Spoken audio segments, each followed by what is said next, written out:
get a little bit of information about the Seaforth men's basketball program. I wanted to kind of get everybody together because ever since the last game of the season, there hadn't really been a lot of activity going on with the program. And as soon as I was named the head coach here, I said, man, I need to get started right away. I kind of knew about this about 2 weeks ago, but I was told to kind of keep it down low because it needed to go to the board. There was a whole bunch of other stuff that needed to happen, background checks, et cetera, et cetera. So I knew about it, and so for those 2 weeks, I spent a lot of time just working on some things and just kind of preparing exactly how I wanted to roll this thing out. And one of the things was, as soon as I can, I want to bring everybody together, have an information session, kind of just share with them some of my thoughts, some of my beliefs, and kind of where we're going to be going at with this. So again, thank you so much for coming here. That means the world to me, as well as the guys. We had a 6 o'clock practice on Friday. We had about 20 plus kids or so that showed up, got a really good workout in, and it was awesome. I'm a big believer in these in those practices because I just over the last 15, 20 years I've been running practices and going through this. We've always had our best practices in the morning. But for the purposes of what I'm going to be doing from this point moving forward, it's only going to be on Fridays. And the main reason is I don't want to keep the kids or the players 6 o'clock Friday night, in the gym playing basketball. It's better to get it out the way on Friday, then they can begin their weekend as soon as they finish school, whatever they happen to be doing. So we typically will have practices about 6 o'clock, Monday, Tuesday, Wednesday, Thursday, and then on that Friday, we'll always go up to 6. It just so happened the earliest that I could run a practice was that Friday, and it landed on the day when, okay, that's when we have to go at 6 o'clock. So it's either go that route or don't have practice at all. And I basically elected to just go out there and have a practice. That being said, everyone has quote unquote an agenda in terms of what we're going to be talking about. I just want to formally introduce myself. I'm Coach John Berry. I think most of you kind of know who I am just through my basketball camps that I've been running in this area for the last 15 years. We've had 15, 20,000 kids, and I mean, pretty much anywhere I go, someone probably would recognize me in some shape, form, or fashion. So I think that most people know who I am. Second person I want to introduce is my main man, that's Coach Andre Neighbors. That's my top guy. Me and Andre have been together for about 10 years. We've been coaching teams together for a while. We run camps together. There's no daylight with us relative to pretty much anything you can think of. From a business perspective, a personal perspective, a basketball perspective, he's always been my right-hand man. He's going to be my lead assistant coach for the varsity basketball team. That's my guy right here. As far as other varsity coaches and the JV coaches, it's something that we're working on right now. From a JV perspective, Julie, I've been speaking with Dr. St. Clair. I'm looking at resumes right now, and what we're basically doing is looking at it, figuring out the top 2 or 3. We'll start bringing people in, we'll start interviewing them, and once we figure out the best fit for this particular program, then we'll go ahead and bring that person in, and then we'll formally introduce that person to the general community at large. And what we'll probably do to roll this person out is, as we continue to run these skill development sessions, we'll have the JV guy there as well, so he sees exactly what's going on. And by the way, I want to make this point because this was something that came up. From a program system perspective, there is no difference between the JV and the varsity. We're going to be running the same sets, having the same practice structure, et cetera, et cetera, et cetera. Theoretically, you should be able to move players from one team back to the other effortlessly because the sets and all the things that we're doing are the exact same. What we will not be doing is we will not be running varsity practices with the JV.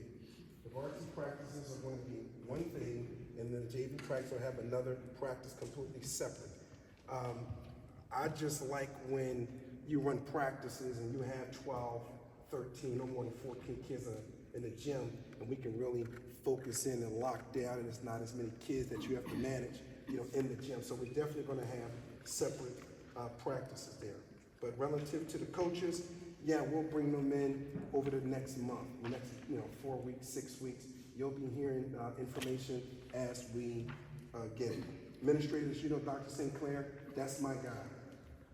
Dr. St. Clair is my guy. You know, as soon as he got in here last year, we immediately hit it off, and I worked with him throughout the year. And throughout this process, he told me up front, listen, Coach, I know you, I like you, but listen, we have to do this thing the right way relative to, you know, looking for a coach. We're gonna put it out there. I don't know you. We're gonna bring everybody in. There was 40 or so applicants. There was 13 people that interviewed for it. They nailed it down to 3, and I came out of that 3, being the person named the coach of the team. And to make sure that he wasn't biased, he had a full panel of people who was there who ultimately made the decision. So I'm happy he did that because I don't want to be given anything. And, you know, all I've ever said was, you just want to be able to go in and, you know, state your case, and wherever the chips fall, that's where they fall, win, lose, or draw.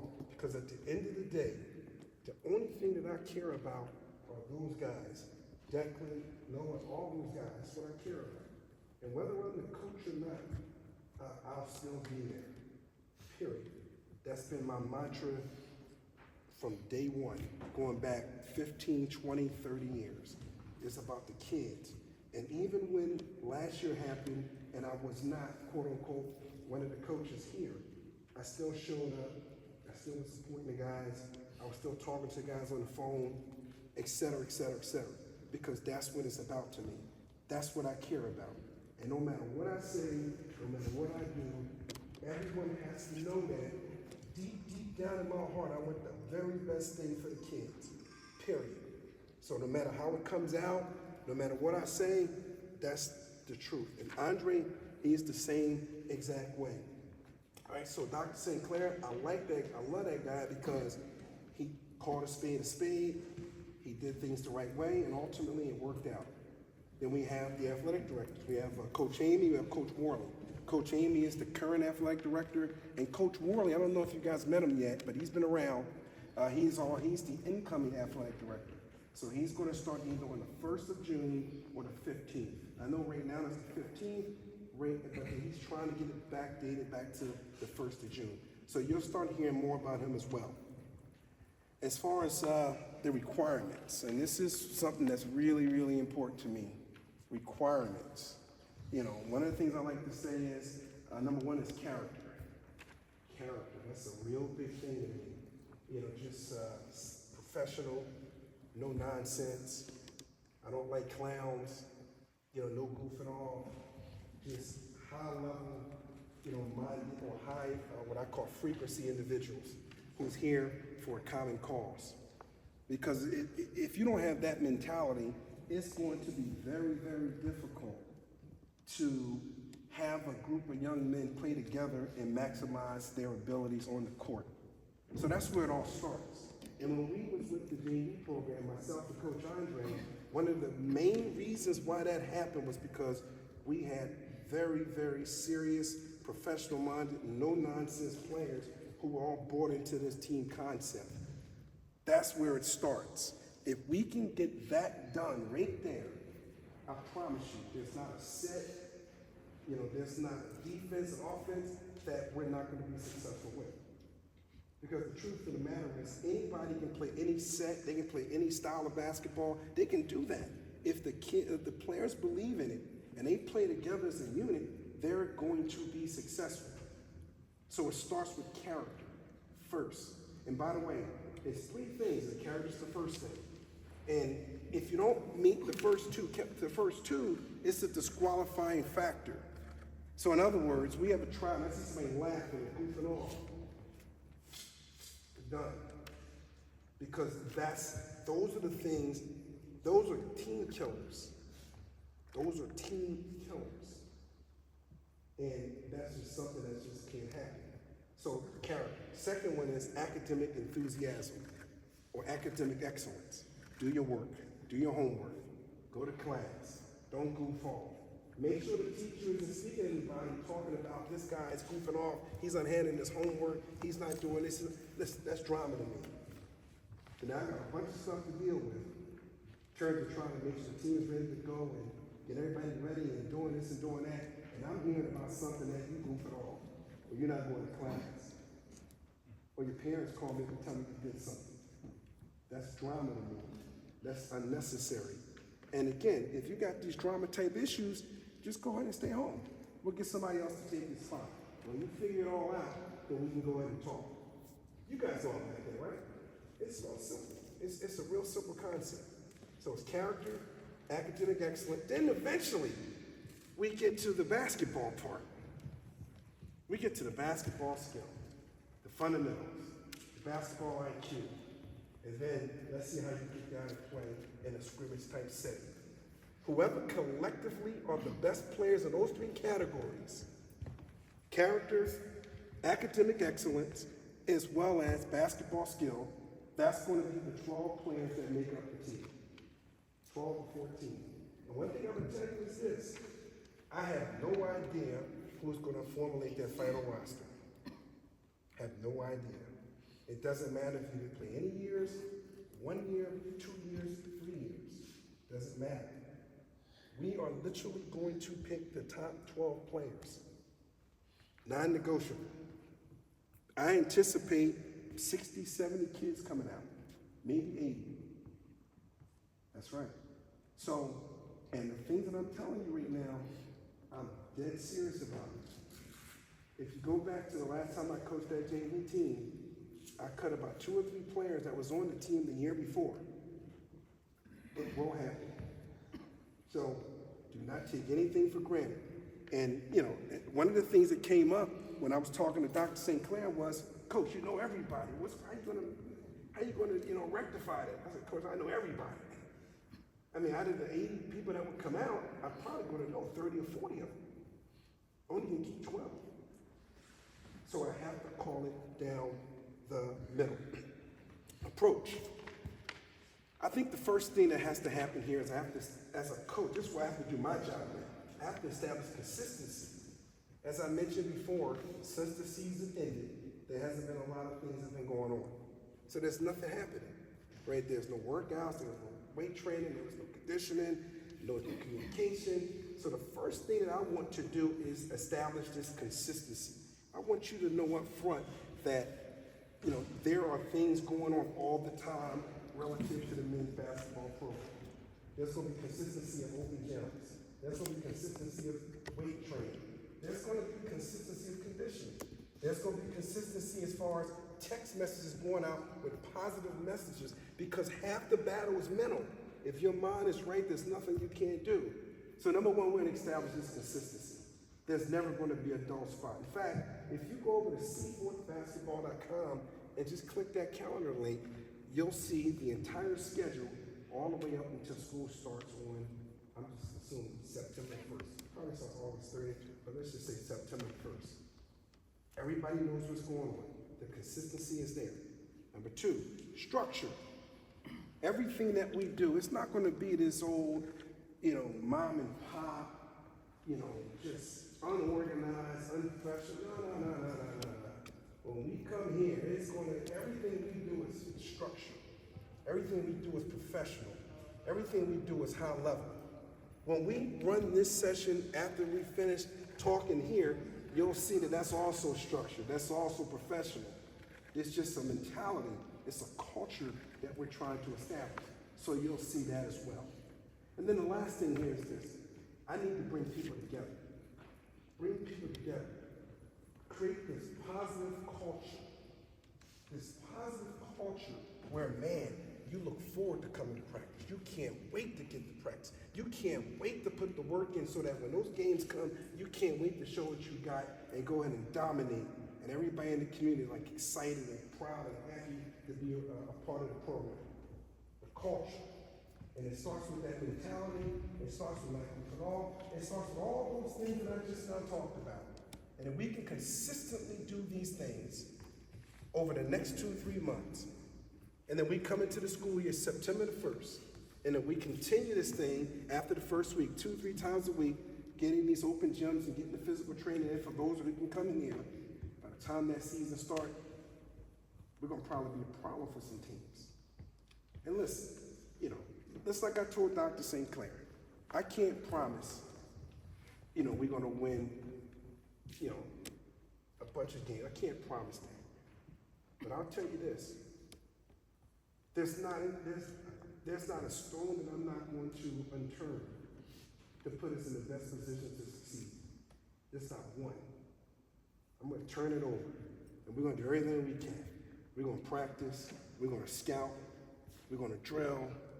We're going to go at it hard in practice, et cetera, et cetera, et cetera. And when we get out there and play, let's see where the chips fall. And what I will tell you is this: over the last 30 years that I've coached, since 1993, I've had major, wild success with this approach. And I probably should tell you this little secret about myself. If some of you may have not figured this out, I don't like to lose. I don't like that. That doesn't really agree with me. But I can't promise one way or the other. But I will tell you, we're going to work hard. We're going to put ourselves in the best possible position to succeed. So what's my basic basketball philosophy? Here it is. Smart, tough, fast, physical. Physical and defensive minded. I like stopping people. I like stopping. I like to stop a man against his will from doing something he wants to do. And don't care what they think about it. Let me say that again.